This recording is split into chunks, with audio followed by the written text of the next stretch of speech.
So in my last video, I talked about an aquarium plant known as hornwort, and I did a complete care guide on it. I was kind of ranting that hornwort will have a tendency to completely deplete aquariums of all nutrients.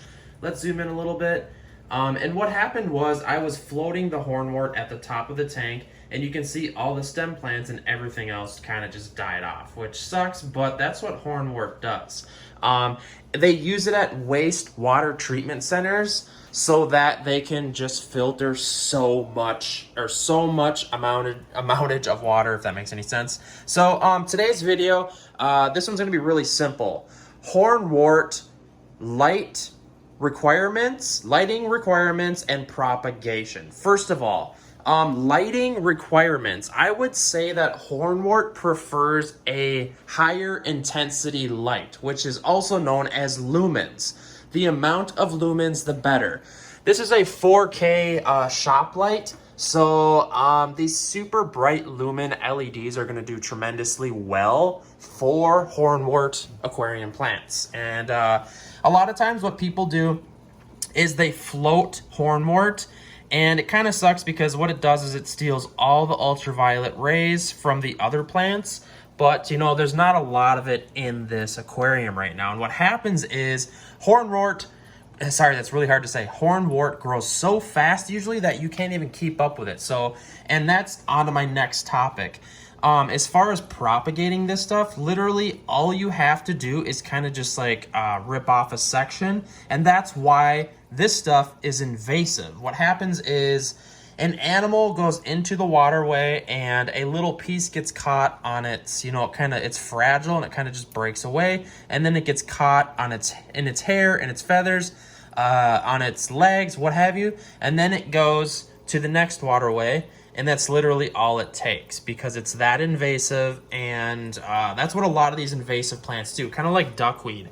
When you put in, like when an animal dips anything into the water, it comes out with duckweed. And that's essentially what all these super invasive plants do, and that's exactly what hornwort does.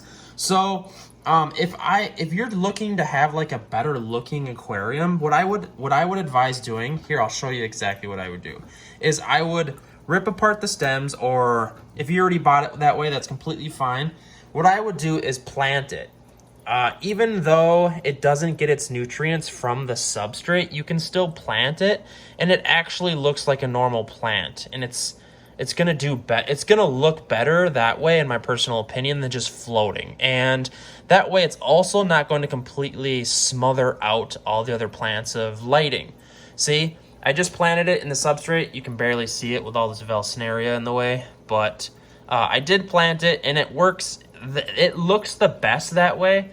I would advise throwing this hornwort in a tank where the right scenario is good for hornwort, like water treatment centers or big goldfish ponds, something to where this stuff can be fed tons and tons of nutrients. But to be honest with you, I'm gonna get rid of it in all of my tanks that I care about, and I'm just gonna throw this stuff in my pond downstairs, my 400-gallon pond, just because what's happening is it's completely depleting my aquariums of nutrients, and I can't have that because I care about my other plants a little bit more. I just got done showing you this tank over here. That's a dirted tank. And that's what hornwort, it was growing so fast that I couldn't even keep up with it. I was trimming it, throwing it away, trimming it, throwing it away. Or I guess you could call it propagating hornwort. But that was literally what I was doing. And now I chucked it all in the garbage, and I'm going to start from ground zero and hope some of that Valsnaria and the other water sprite and stem plants come back. So hopefully that helps you guys when trying to figure out hornworts, this aquarium plant, hornworts, lighting requirements, and how to propagate it. Technically, how you would propagate it is you'd probably want to get yourself a scissors. It really doesn't matter. And what you want to do is you want to get on that main stem there and just trim it. Sorry, I can't.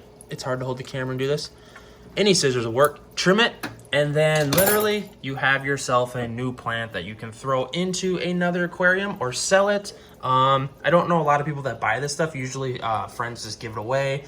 If you're buying this stuff, just ask around in the groups, because usually you can get it for free, because it's that easy to grow and just kind of like invasive. So this stuff's coming out of here. I'm not a huge fan of hornwort. Like I told you guys, I'm testing a lot of aquarium plants. I am fairly new to aquarium plants, so I'm learning as I go with you guys. I've been a cichlid guy for just what seems like forever, and it's kind of cool to kind of just be like deep diving into plants. I'm completely obsessed if you can't tell. But let me know hornwort propagation and the aquarium plant hornwort lighting requirements. And you can also check out my main channel for the care guide on hornwort. All right, guys, I'll see you in the next one.